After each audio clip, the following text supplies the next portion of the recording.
Semangat pagi Indonesia, para sahabat sang kakek dimanapun berada. Hari ini kita kedatangan tamu yang luar biasa. Ya, seorang aktivis buruh, tokoh buruh, dan sekarang menjadi salah satu dewan pengawas, dewas ya, dari BPJS Ketenagakerjaan, dulu Jam Sostek namanya. Ya. Selamat pagi, ini namanya Rekson Silaban. Selamat pagi. Selamat pagi Semangat semuanya. pagi Indonesia. Bagaimana kabar? Ya, baik-baik, sehat terus. Bagaimana selama pandemi ini menjaga kesehatan? Ya, tetap apa sehat aja dan jaga jarak sesuai dengan protokol. Oh, harus dipatuhi ya. Makanya tadi kita masih pakai masker ya, baru dibuka setelah kita mau bincang-bincang.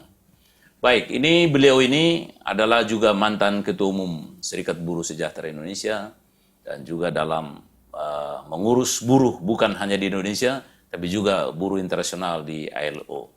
Gimana kira-kira situasi perburuhan di Indonesia selama pandemi? Oh, sekarang memang situasinya khususnya memasuki bulan Juli ini sudah makin meningkat orang-orang yang meminta klaim jaminan hari tuanya, yang berarti mereka sudah ter-PHK. Oh, Angka bulan Juni itu sudah sampai ke 4,2 juta. 4,2 juta. Wow. Jadi belum masuk data pemerintah, misalnya ada yang dirumahkan, Oh, kan? Jadi kalau diakumulasikan itu semua bisa sampai 7 juta. 7 juta ya. Tapi yang hanya dalam 4 bulan terakhir aja kita sudah hilang peserta kita 4,2 juta. Berarti PHK ini luar biasa ya akibat pandemi ini. Ya. Jadi kalau ini tidak ada skenario, ini bisa memuncak lagi. Mungkin itu juga sebabnya kemarin ada rencana subsidi itu. Oh, yang untuk di bawah 5 juta gitu. Iya. Itu nanti juga berbasis datanya BPJS Ketenagakerjaan. Ya, sepertinya gini, Menko itu mengatakan bahwa yang memiliki data yang paling jelas, akurat di Indonesia ini, karena memang tiap bulan perusahaan harus mentransfer iuran, itu adalah BPJS Ketenagakerjaan.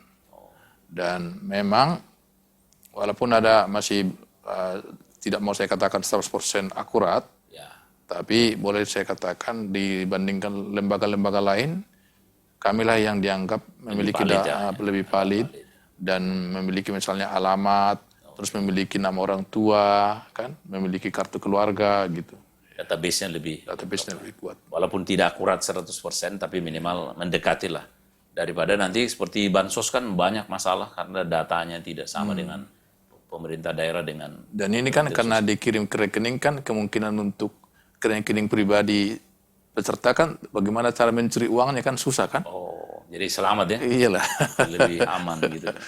Jadi berarti ini sebetulnya sangat mengkhawatirkan kehidupan buruh kita kalau tadi 4,2 juta udah kehilangan anggota, juga tunjangan hari tua sudah banyak yang diklaim.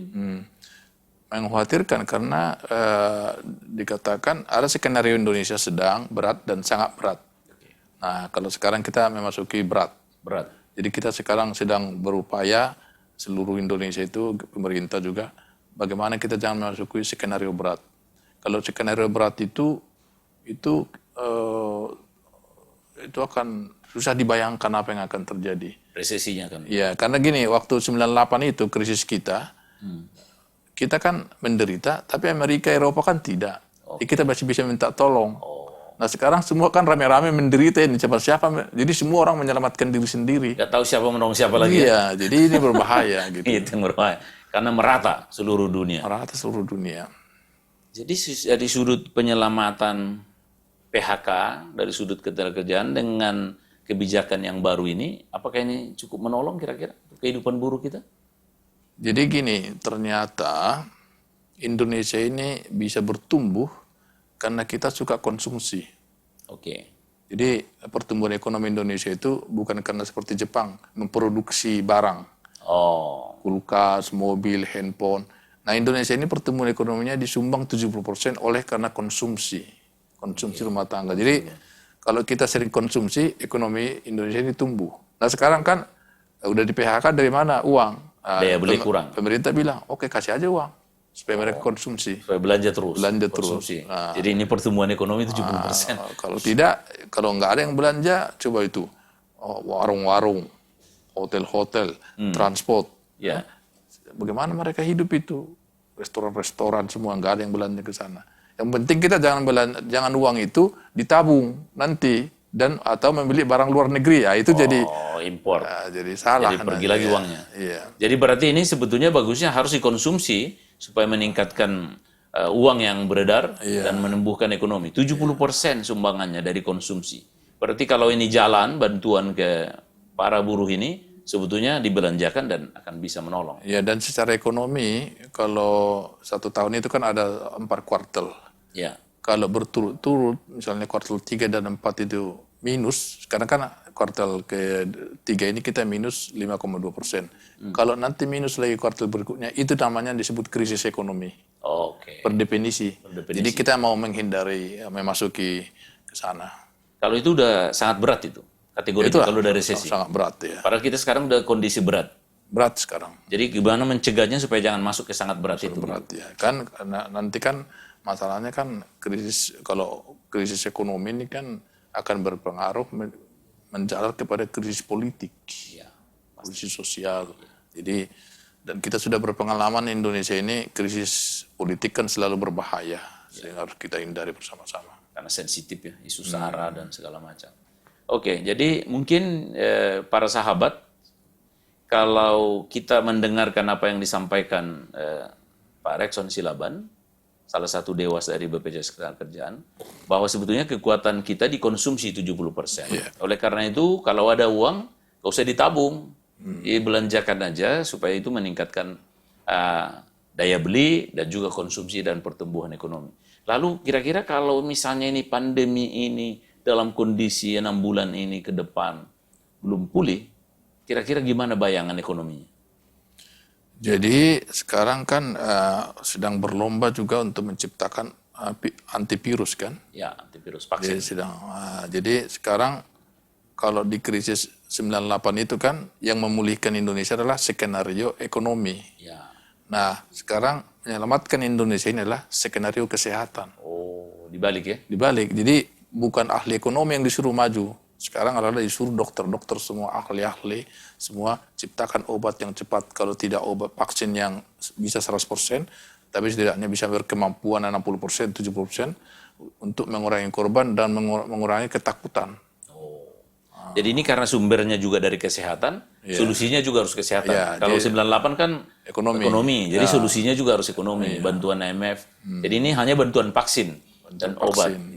Jadi kita berharap ini vaksin ini yang salah satu yang bisa menyelamatkan. Ya, jadi mudah-mudahan katanya saya dengar-dengar itu sudah mulai ada diluncurkan itu. Ya, uji klinis di sini. Tapi kan ini kan sudah digabung pemerintah kebijakan penanganan corona dan pemulihan ekonomi nasional. Untuk konteks buruh, kira-kira pemulihan ekonomi nasional PEN ini yang dibuat pemerintah ini dampaknya sudah seperti apa di dunia perburuhan kita? Jadi memang Indonesia ini sebenarnya yang tadi itu subsidi itu sebenarnya mengkopi kebijakan yang ada di berbagai negara. Sudah didahului oleh Thailand kita dan Singapura. Di Eropa sudah lama, misalnya Selandia Baru, ada Argentina juga, ada Jerman, ada Prancis. Karena Prancis bilang gini, apa artinya Prancis tanpa Renault, mobil Renault kan? Kan itu lambang mereka. Apa artinya Prancis tanpa Boeing? Terus Trump bilang apa artinya Amerika tanpa General Motor.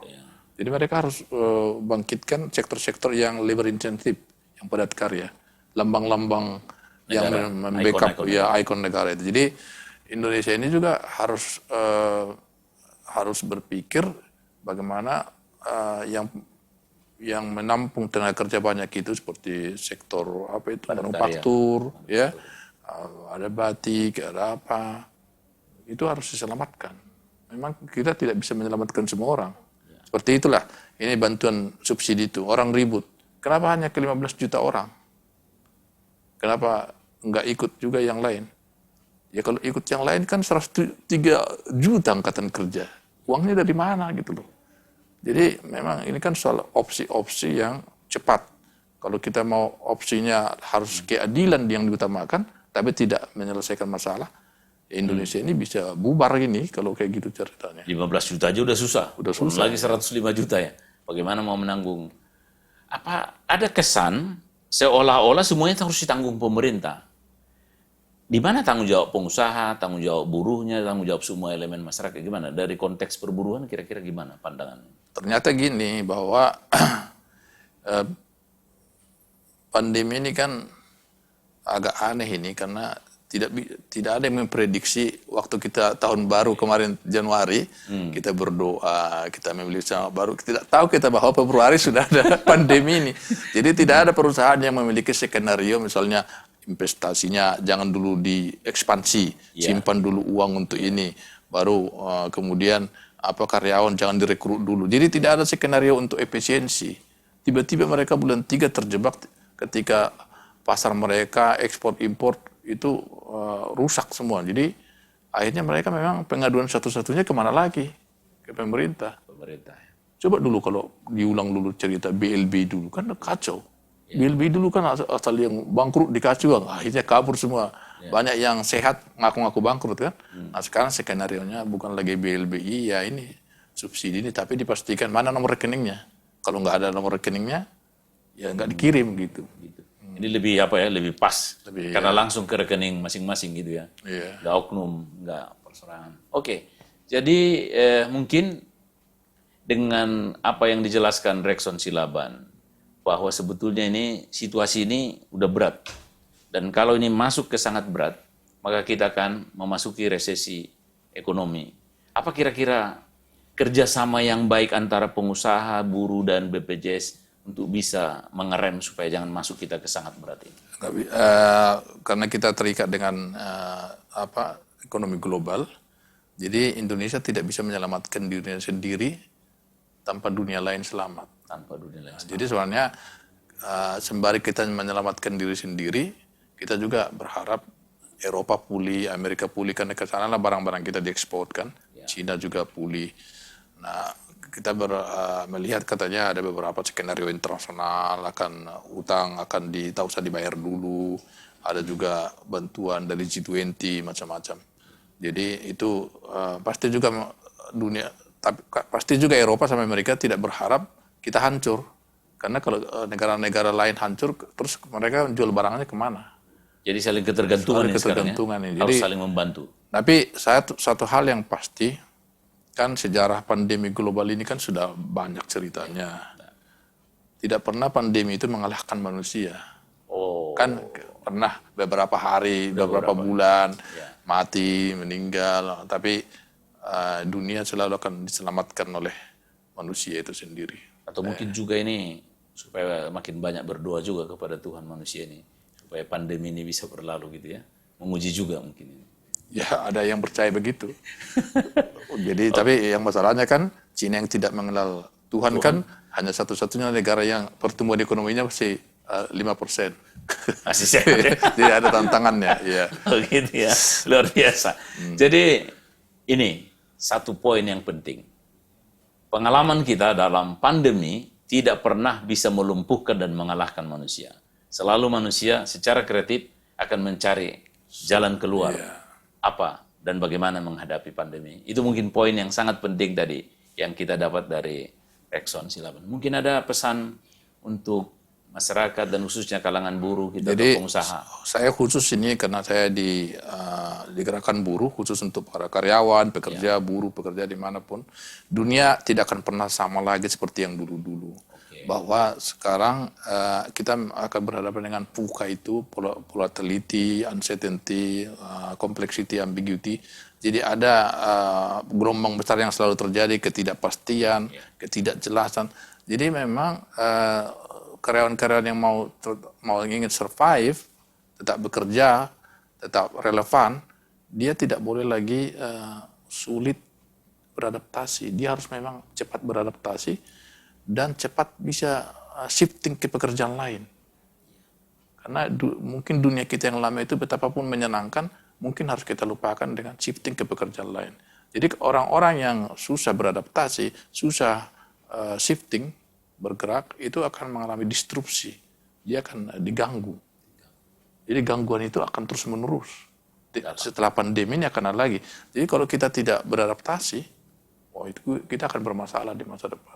Wah, Ini luar biasa. Jadi pesannya, ini kita saling ketergantungan antar bangsa-bangsa di dunia, dan juga kita antar manusia kita harus berubah. Karena ternyata setelah pandemi, tidak sama lagi kondisinya semasa sebelum pandemi. Itu kira-kira pesan dari seorang tokoh buruh kita, Rexon Silaban. Oleh karena itu, mari kita mulai bergerak, beradaptasi, kerjasama dengan banyak orang, banyak pihak, supaya kita bisa selamat.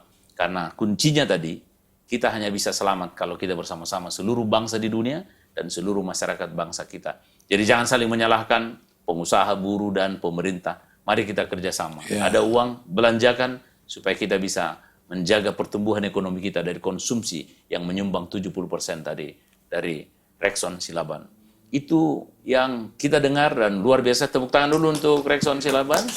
Dan jangan lupa para sahabat untuk like, komen, subscribe Sang Kakek Network yang menarik, informatif, dan solutif. Sampai ketemu dalam bincang-bincang dan tokoh kita yang berikut. Terima kasih. Semangat pagi Indonesia. Makasih Rexon.